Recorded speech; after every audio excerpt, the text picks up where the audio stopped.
morning, we're live. We're back on with KHOP88, Marnie Glickman and me. And we're joined this week by, Marnie, you want to do the introductions? Well, I'm going to introduce Jennifer Reiter. We're here. We're live. We're live on Marnie. Yes. Hi. Oh. Marnie, we're live. We're back. Is that a... Getting feedback, sorry. Sorry, I'm doing too many things at once. Yes. I'm just on Zoom, and you can be on Facebook, Jason. Welcome, everyone. I'm going to introduce one of our guests. This is a very special thing because today there are two California women on the KHOP Zoom.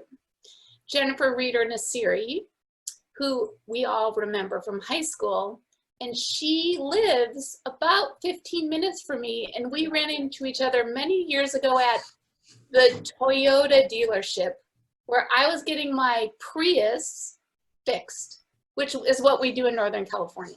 Right. And I'm super excited to have her here, and we've seen each other, and we talk in person, and it's really exciting. It's been great to reconnect with you, Marnie. Yeah, and Nat McIntyre from the northern Twin Cities suburb of Champlin also joined us. So Nat, Jennifer, and I went to West Junior High School together, and Nat and I went to Gatewood together. So like at some point we'll have to tally up and make sure we get like all the elementary schools represented, right? Because like that's true. I'm a little bit more interested in the gender and racial diversity of our broadcast, but that's another topic. Right. So let's start out with a question for Nat. Nat, you were at your gym today. You own a martial arts. You call it a gym or a studio? Yeah, we call it the Academy. It used to be Minnesota Martial Arts Academy, but we just kind of shortened it to the Academy. And so what do people? I had an interesting conversation with you at the reunion, I remember, and the thing that stuck with me that you said, I was sort of asking you generally about who you train there and what people get out of your gym, and the line that stuck with me is you said there are a lot of different fights, or people fight a lot of different things, and I think what you meant by that was that people come to you not just to train to become better martial artists, but to, do what working out or training in a discipline gives you beyond just like physical fitness. Am I right about that? Did I get that right?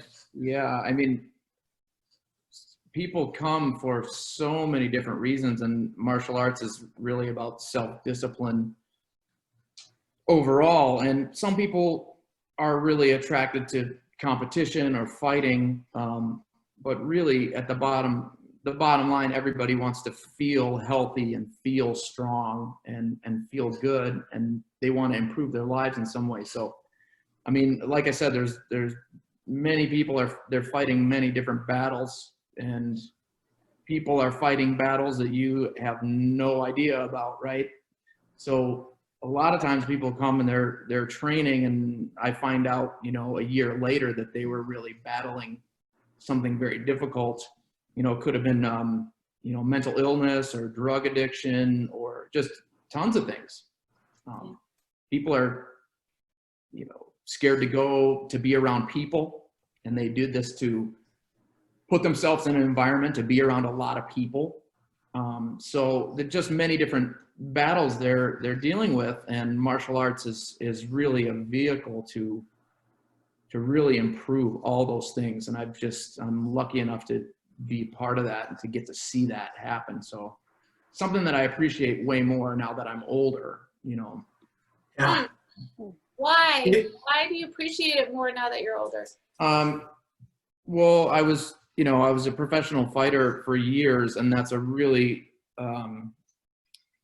it's a really selfish thing to do because it just takes so much work and focus on what you're doing. You're always tired, you're always hungry, and so you're always dealing with yourself, and so you're just really self-absorbed. And so that's really competition and fighting is a really you're just incredibly self-absorbed. And so I wasn't focusing a lot on other people that I was, you know, inadvertently helping at the same time by teaching and everything, but I don't think I appreciated it as much. You know, after I stopped competing and fighting and focused more on teaching and training, and I got more involved with the people, I think I was able to see that a lot better. So it's really interesting. Jen, have you trained in any martial arts? Not really. I had like one short piece of a part of my shiatsu training I did at the Minnesota Center for Shiatsu 25 years ago.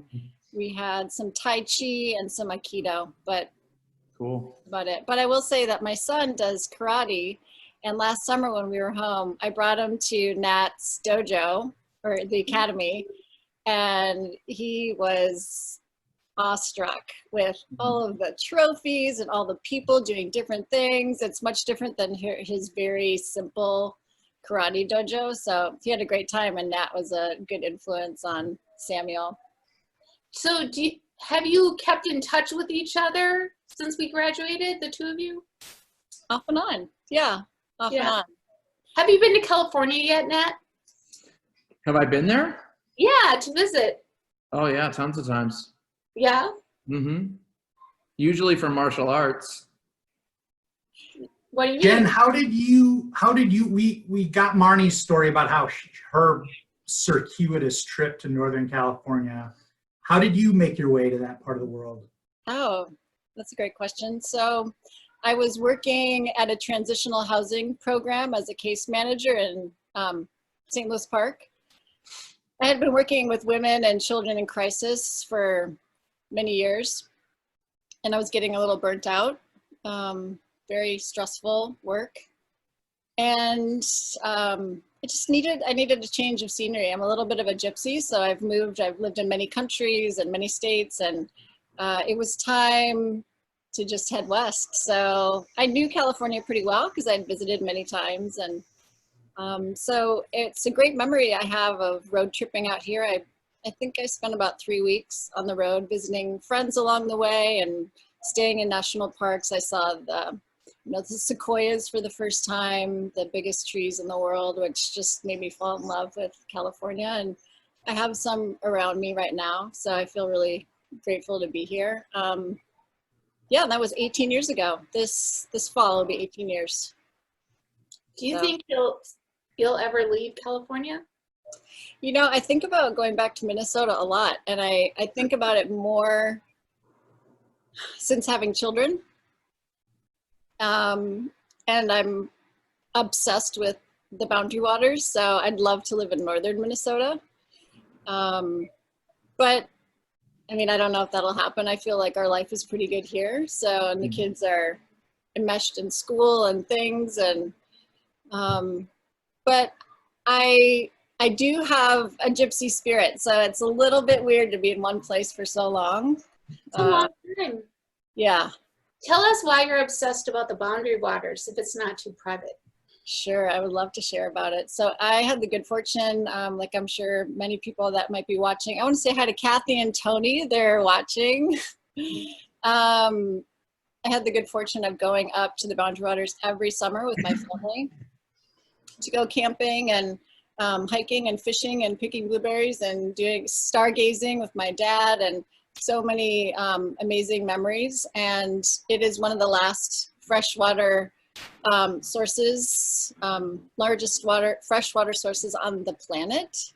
And it's under threat right now because of mining. So if anyone's interested in going to savetheboundarywaters.org, you can read more about it. Yeah, there is a mining company that wants to well, dig and pollute, and it will be a disaster. Not if, but it will be a disaster if they get to finish their job. I thought that was protected, like they can't. I mean, it was protected, but you know, we have a new administration, and they've been handing out leases and contracts and breaking all sorts of commitments that they had. So it's definitely a political act, what's happening. That whole area up there, I mean, there's the BWCA itself, but then there's so much of what surrounds the boundary waters is unregulated, but it all feeds into the, the water. Yep.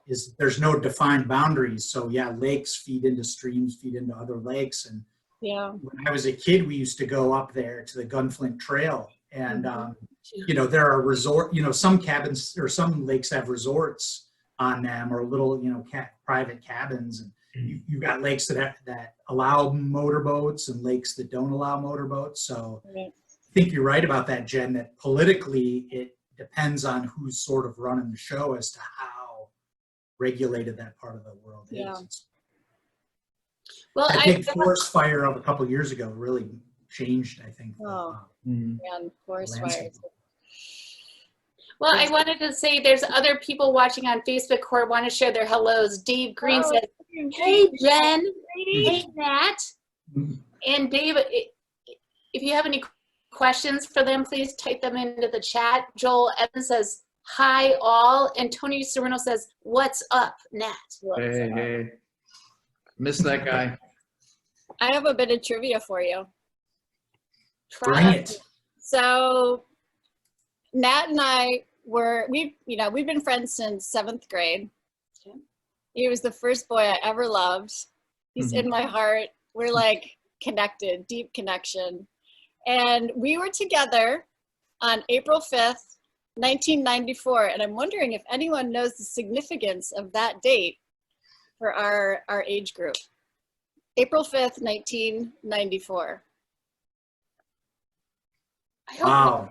I would have thought Dave Green would have known that. Well, give him a second. There is internet delay. And people not in here can Google. I'm seeing no comment. April 5th. No. I was in Portland. I think Dave Green was maybe in Portland when he lived in Portland, I think, a little bit when I was there. We know we'll have Tony on a forthcoming show. We need to figure out a good date to have Dave. No, Green we have a date. It's next week. Good. Okay, David Green says, "I'm thinking about April 5th, 1994. That's okay.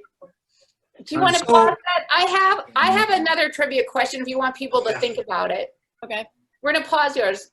Mine is, does anyone remember the names of any of the video arcades at the mall? And did you ever play video? Did you ever skip school like me, skip lunch, and go play video games? Indeed, I did. Where did you play video games? The name of it. We used to go, I'm sure the guys will remember this. We used to go to this place in Hopkins called Gizmos. Okay. Yes. We would ride our bikes there and go play video games. And you could, if you had $5, you could spend a lot of time there. So we used to go there. I remember that's the place that we used to go all the time. Wow. Well, I used to skip school to go to Ridgedale to go to the arcade, but I didn't remember the name of that place, but someone was reminding me of the gold mine at Knollwood Mall. Yeah. I remember that. There. You did play there? Yeah. Okay, Tony Serino is online trying to answer your trivia question. And he suggests that April 5th, 1994 was the death of Kurt Cobain. That was it. Oh. Yep. Wow. I remember exactly where we were too. Where were you? We were at my friend's, I was taking care of my friend's apartment, and we had stopped in there to just check on it or something. And I think I turned on the TV and the news was on. Do you remember this? Was that what happened? Well, we were hanging out at his place. That's right. Just watching TV or whatever, just hanging out. Yeah. And then the news broke, and we're like, damn. Yeah, I remember it. You know what? I didn't think it was 94 though. I thought it was earlier. I thought it was like 92, but 91 is when their first album came out, I think. So. Yeah, it was 94. I feel like I was younger then too, but Yeah, 94. Yeah.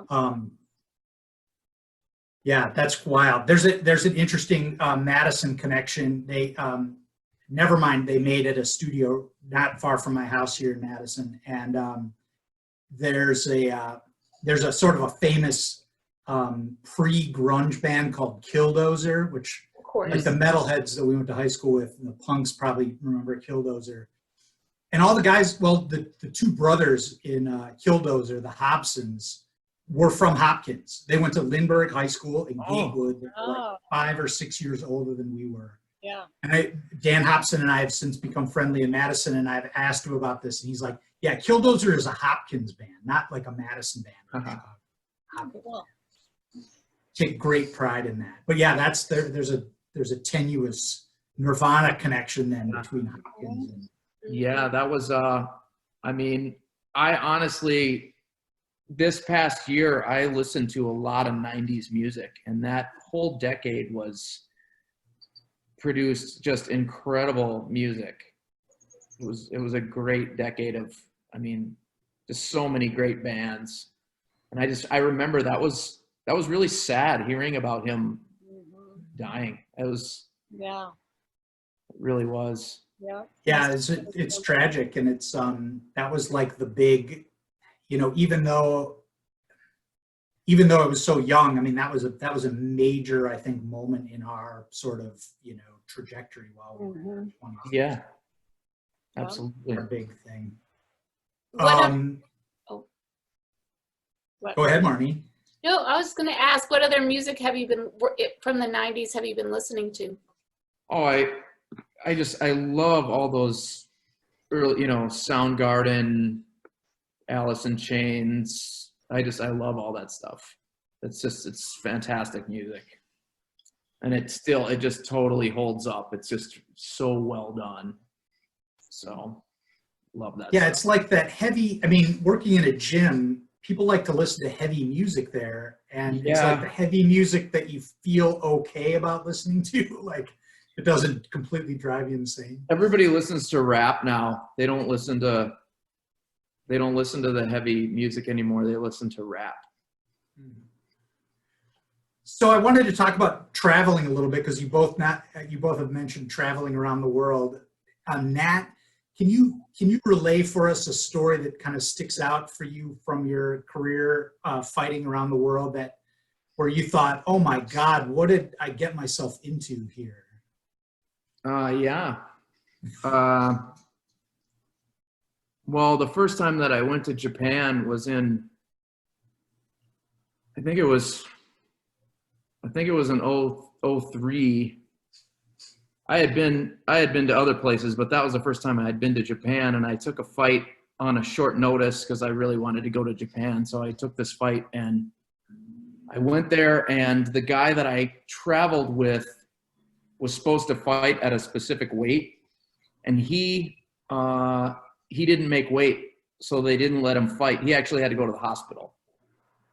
And so they came and got me. I was alone.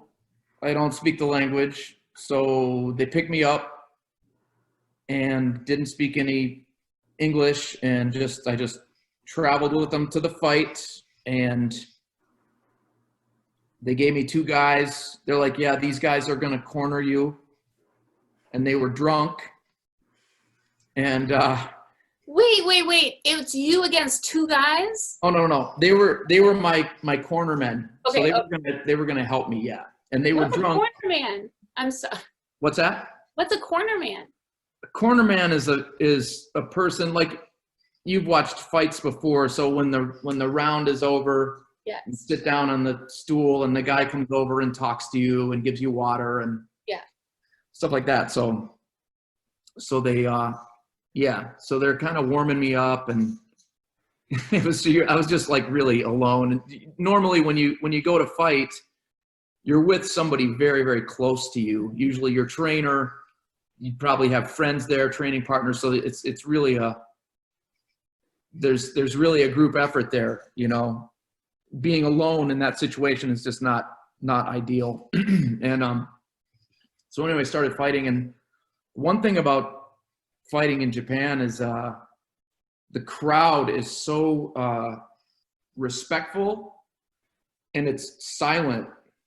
It's really quiet. Like, they don't yell. They're just watching. And so you can hear your feet slide on the canvas. That is just does not happen anywhere else. Everywhere else is just kind of pandemonium. People are yelling at you, but there it's silent. And that was the first time I had quite a few fights by that time, but that was the first time I ever really experienced that giant crowd being totally quiet and just watching intently at what's going on, because they have so much respect, for what's happening. So anyway, that was my experience there. It was a great fight. I had a great time. The guys were really excited once I started fighting, but they were half in the bag. And so yeah, that was pretty memorable. That was a good time.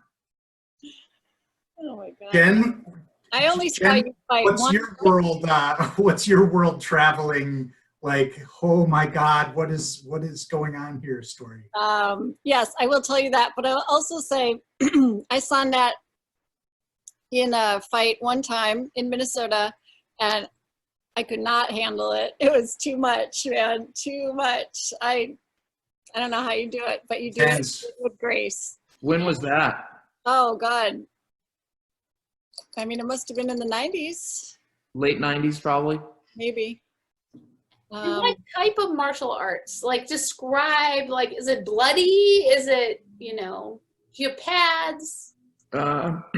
Well, I mean, I did mostly Muay Thai. So Muay Thai, you can, you wear boxing gloves, and that's it. So you just wear boxing gloves, and you have a mouth guard and a groin cup, but you can kick, punch, use your elbows and knees. So, yeah, it can be pretty rough. And what else do you remember, Jen, from watching? I mean, you have to, like, we have dozens of people watch. Like, what was it like? Yeah, I mean, it was just too much for me. It's just, I mean, I don't even like to watch crazy movies. It was just too much input, and plus knowing Nat the way I do, if it were somebody I didn't know, maybe it would be just a little bit less painful to watch, but because I knew him and I know him well, I'm like, it's too much for me. But does your son fight yet? No, he's an orange belt, so he does a little sparring with the sensei or the shihan, but when he gets to the next belt, then he can actually start sparring for real, which is great. Yeah. That's cool. Does that scare you? No, because he's very cautious and timid. He's an observer. He's not really like your typical, rough and tumble kind of kid. My kids are opposite. My daughter is more like that. So no, I think whatever he gets out of it will be perfect for him. He likes the meditation part. They meditate at the beginning of each class, which is what I like about it. Yeah. Yeah, the discipline. Dave Green's been typing that he watched you fight too, Nat, and he said he was more nervous than anyone and felt the same as you, Jen. Yeah. Yeah, he's been there a few times with me, and well, we used to do karate together too. So me and Dave used to spar, and we did karate together. But yeah, it's funny. I feel the same way. If I know somebody really well that's fighting, and they're getting hurt, I mean, it's hard. It can be hard to watch. Yeah. They're getting hurt, but yeah, that's the nature of that game. So. Well, I have to admit to everyone else, Jen and Nat and Jason know this, I also train in a martial art, and I don't fight professionally, but it's the strength and the bravery is, and the technique and the athletic ability is so amazing. I would come watch you fight, but I don't go back to Minnesota. I am done. I am done fighting now. You are. Yeah. I'm not that talented. My teacher always throws me in, but that's another story. Back to you, Jen. We don't have to talk about me. Yeah, world traveler story now. Oh, okay. Well, so I graduated from the University of Minnesota, and 4 days after I graduated, it took me 7 years, by the way, because I couldn't decide. No shame in that. No shame. I had $500 in my pocket, and I went to travel the South Pacific for a year. I mean, it's so fun to think, no cell phone. I had like traveler's checks, you know, it's just. I remember that when you did that. Yeah. And I fell in love with New Zealand. That's like my home. I landed and I stayed. I ended up changing a lot of my reservations and I stayed in New Zealand. And one of my favorite memories is I connected with this woman. Funny enough, she was wearing a Minnesota sweatshirt, so that's how we met, but it wasn't, she'd never lived there. She was a Kiwi. Anyway, that's how we met. And she was studying early childhood education, and in her training, they got to go onto a marae, which is the native people, the Maori people. It's like their sacred. It's like it would be like for the Native American people, it would be like a sweat lodge. And I mean, you have to be invited in, and it was a really moving experience because the Maori people and the Kiwis in general are very humble and really honor their ancestors and you know where they come from. It's important to them, and I really liked that. It appealed to me a lot, and we got to spend the night overnight on the marae, and yeah, that was a real highlight for me.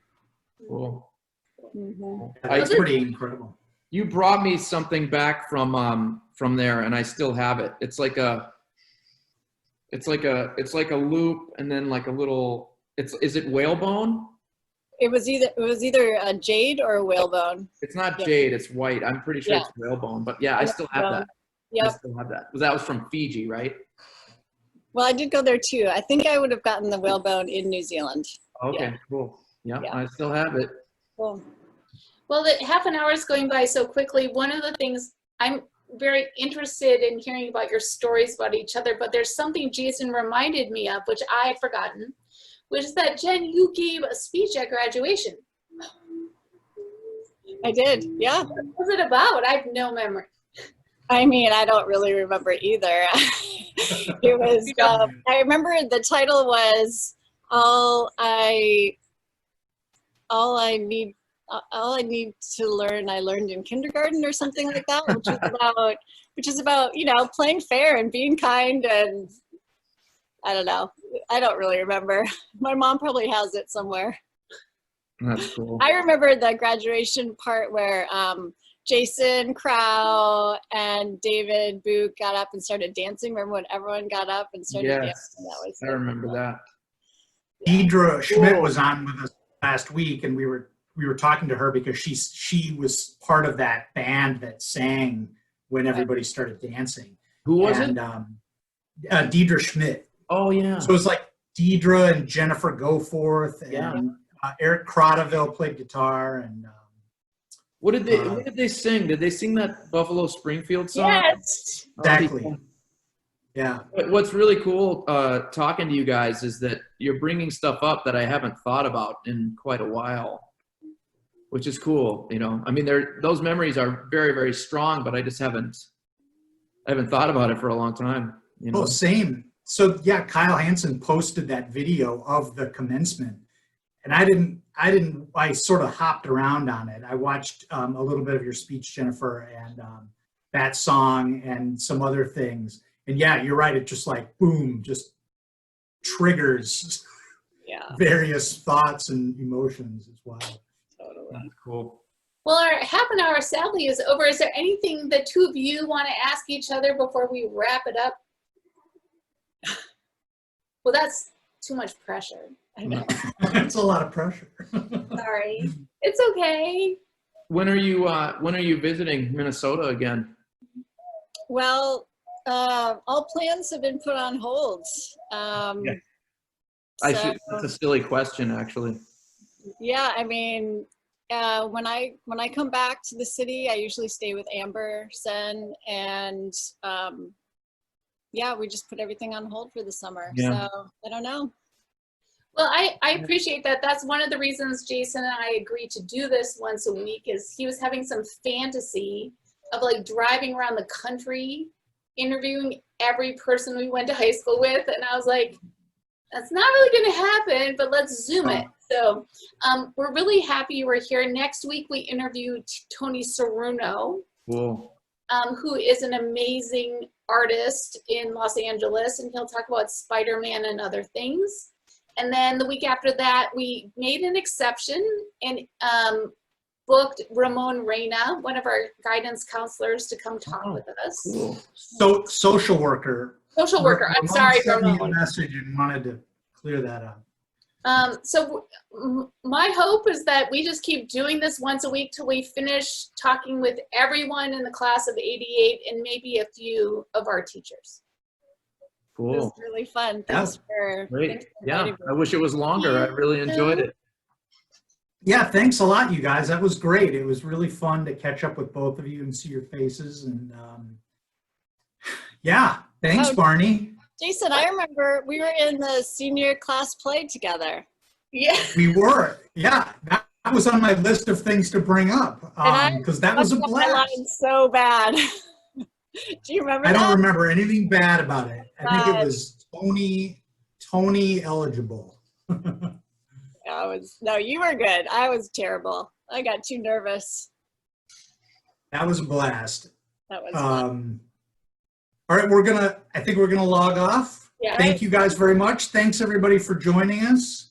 We'll Thank see you, you guys. next week. Next week, Tony with Tony Ceruno. Keep in touch. Bye everybody. See you in person. Bye. See ya.